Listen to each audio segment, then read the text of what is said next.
It's time for another edition of Inside Notre Dame Football, presented by TireRack.com. I'm your host, Tony Simeone, joined as always by the head coach, Brian Kelly. Coach, your offense seemed to put together one of their biggest performances of the year. They seem to always have an answer in this game against North Carolina. What'd you like from them? Well, I think it's probably the responses. We had them against USC, we responded very well against UNC, and we needed it. You know, back-to-back weeks against high-powered offenses require you on an offensive side to really do the same thing, and I thought we did a great job with that. Kyren Williams, of course, had one of the highlights of the year, one of the most impressive runs I can remember seeing, 91 yards. As you were watching it develop on the sideline, what was going through your mind? Is he going to get caught? You know? And then just outstanding blocking down the field. Mike Mayer did a great job. And then, you know, Avery Davis just being really smart and just cutting in front of the chasing linebacker just to slow him up a little bit to get him in the end zone. But, you know, Kyren did a great job, used his speed very well. And I think a lot of people were a bit surprised about the kind of speed he showed. But just one of those Notre Dame runs that I think is going to be remembered for a long time. Coach, thanks. When we come back, we'll break down Notre Dame's 44-34 victory over North Carolina on Inside Notre Dame Football, presented by TireRack.com. Welcome back to Inside Notre Dame Football, presented by TireRack.com. It's now time for this week's game breakdown. Coach, let's start early. First drive for each team actually resulted in a punt, and then the offenses scored the rest of the way. On that second drive for your offense, 7 plays, 41 yards, it culminates with a really nice throw by Tyler Buckner to Avery Davis. Yeah, I think the nice part about it is that we mixed some things up really well there, and that's not easy, right? We're moving in 2 quarterbacks. Jack Cohn started off really well on that first drive. It kind of just, you know, died for us, but I think that what we were seeing with this offense now is the kind of the natural progression of both of these quarterbacks kind of coming in and out of the game without disruption. And that second drive, I think, illustrated that. And that to me is where we're starting to feel really comfortable moving the quarterbacks in and out of the game. North Carolina, their offense is really impressive. You even talked about Sam Howell after the game, how good he was. They respond with a touchdown, and then I thought a really big sequence was when they ran in for a second score, but it came off the board due to that penalty, and then your defense came up with that big sack, Foskey and Adam Alola. How big was that for the defense to hold them to 3 right there? Yeah, any time that you're put in that position where you can get somebody to kick a field goal when they're down, you know, inside your, 20-yard line is a big play. And look, anytime you're playing North Carolina, field goals are a good thing because it's usually matching touchdowns. So that was a pretty big time in the game for us. It was then 10-10 ensuing drive, another big penalty on 4th and 2. You went for it. They commit the face mask. It allows you guys to pick up a first down. And I thought a really nice conversion then with Jack throwing that back shoulder throw to Kevin Austin. What'd you see on that play? Yeah, so again, that's a read for us. We were in a man coverage situation where he had the option to go to Mike Mayer in that, but he saw the one-on-one coverage and just put a really good back shoulder throw. We had been working on that all week, actually, because they play a little bit over the top. And we weren't quite where we wanted to be, so we did spend a couple of days really working on those throws, and it was nice to see that pay off on Saturday. Let me ask you this. When Jack tucked it and ran, did you think he could get to the end zone? I did, but I mentioned this earlier, he was really selfless in that position because he could have extended and he thought about extending the ball, which would have or could have been knocked out of his hands. And we tell our guys only to extend to the goal line with the football on 4th down situations. And so obviously it was not a 4th down. So he was about to extend and knew better and tucked it back in and kept it alive for us to score the ensuing touchdown. Defense got a big stop, got you the ball back, get a chance to go up with that 2-score lead on the next drive to make it 31-10. Logan Diggs actually came in for Kyren, who was banged up. The freshman's been really good. What did you see from Logan that allowed him to also get his first touchdown? Patience and physicalness. I mean, I think he brought both of those. And sometimes you don't see that with a freshman. Sometimes emotionally, they're not in that right zone. They don't find it. They're either too high or too low. But he was really physical, and then he was patient when he needed to be. And that's a really good trait to have at such a young age. So it was 31-20. Again, North Carolina, they had some great responses offensively as well. Really well diagrammed play to make it 31-27. You go to the 4th quarter, force a punt. Defense, again, had some timely stops in this game, but we got to talk about the 91-yard run. We're going to get a chance to break it down in Irish Intel, but to begin the 4th quarter with the kind of energy that was in the stadium at that time, how momentous was that run for Kyren? I mean, I think it goes down as one of the great runs in Notre Dame Stadium. We've seen some great ones. Josh Adams against USC, was a great one.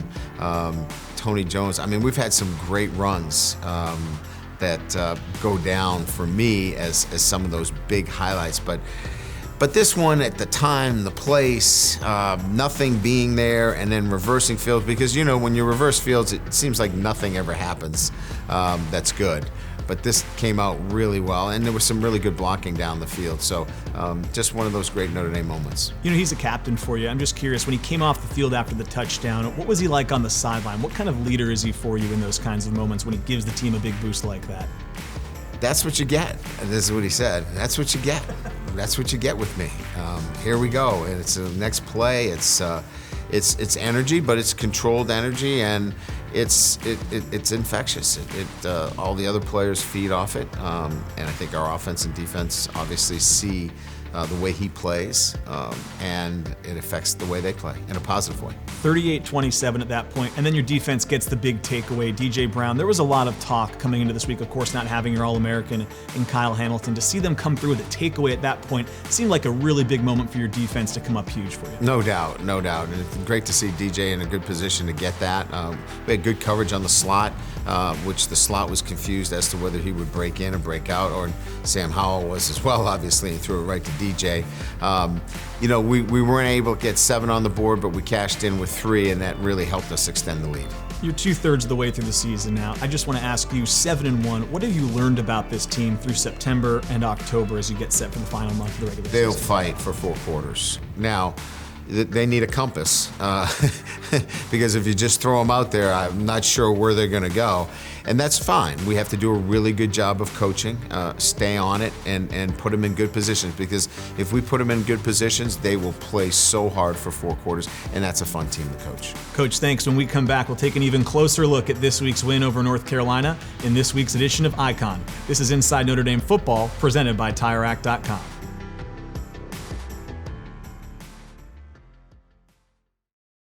Welcome back to Inside Notre Dame Football, presented by TireRack.com. It's now time to take a closer look at this week's game with this week's edition of Icon. Our competitive identity as a team: fast, physical, and free. And here come the Irish.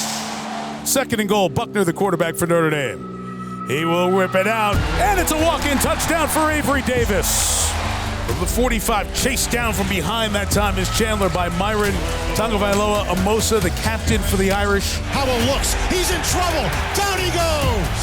Howell sacked, loss of 10. Find the one-on-one that you want. Let's get the ball out of your hands. Does that make sense to you? Avery Davis again, good move in space, and another. Davis still goes to the 30-yard line with a shot in the middle of the field for Michael Mayer. Across midfield, fighting through Carolina tacklers. Let's go, boys, let's go! On first down, here is Cone with a back shoulder shot to Austin. Got it in, got a foot down. It's too easy. Touchdown. Overall, a very competitive 30-point total in that first half. Whatever it takes for the next 90 minutes, we're going to do our job together to win the football game. We're in our stadium. Nobody comes in here and takes this from us. It's going to be a battle. Buckle up. That's what we're here for. Let's go play Notre Dame football. Let's go. The Irish will jump into some tempo here after a run of 14. Owen will throw it. It'll be brought in. There's a speedster on the edge. Lorenzo Styles Jr. down the sideline. Inside the 30. And the offense is cranking it up at the locker room. Cone with the pump. Second look wasn't open. Cone takes off. The 10 to the 5. Jack Cone runs it in. Notre Dame touchdown. In a flash. Hell yeah, Jack! Go, Jack! Bam! Bam! That's what I'm talking about! 2-on-3! 2-on-3! Hell yes, sir! That's Lamar Jackson. It's the fresh cut, Jack. That's what did it.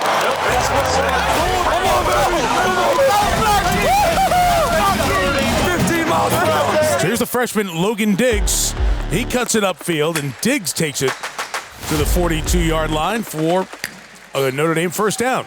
On first down, Cone throws it on the cross at Styles, the freshman, inside the 20-yard line. as the freshman class for Notre Dame carrying the load in a big spot in the third quarter of this one.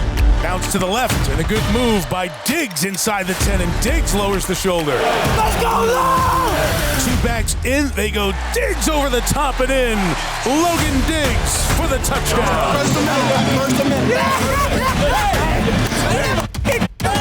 Reverses field and is brought down. Good play by Jason Adamilola. Turn the lights on, baby! Come on, JD! Turn them on! Get the foot in the gas, so let's go, boys. You gonna put it back in the end zone. They're starting to break now. Cone gives to Kyron Williams. Reverses field. Eludes Fox. On the run, Williams. Highlight reel one by Williams. Down the sideline, Williams. Chased by Gamble. 20, 10. What a run! Touchdown! Spectacular run! Play of the year for the Irish.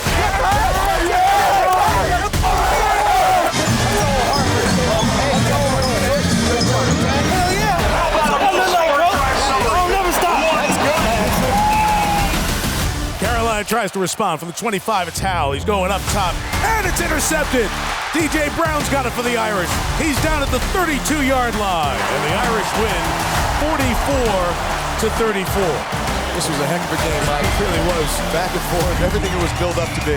We had freshmen stepping up. Diggs going in there and playing big minutes for us. Lorenzo Styles going in there. Joe Walk starts at left tackle. The game ball, however, is going to go out to a group of guys. They have come together. They rushed for over 200 yards again. Game balls go out to the offensive line.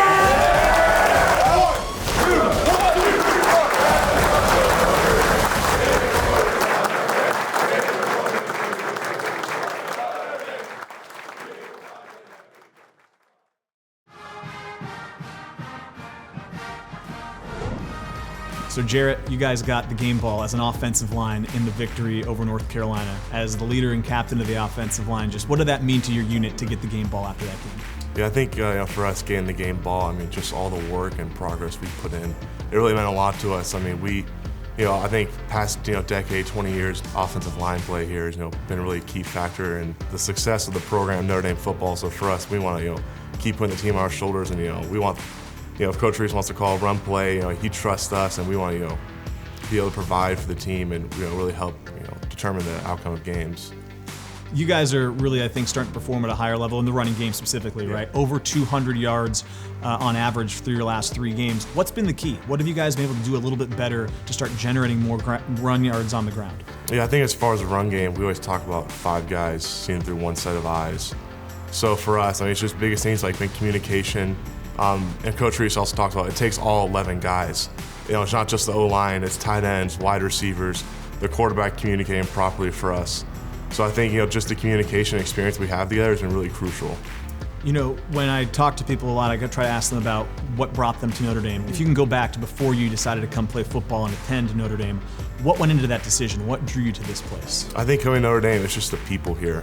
Everywhere that you go, you visit, they talk about, here it's family, or we have a culture, But when you visit here and you meet everyone on campus, the academic advisors, the students, it's really special. Our campus is so unique and it's smaller compared to large universities. So every day you're gonna walk into the same people going to class. You're sitting next to the same. You're gonna form these bonds. Obviously for us football, in the program locker room we form these special relationships, but outside as well, you form these same relationships.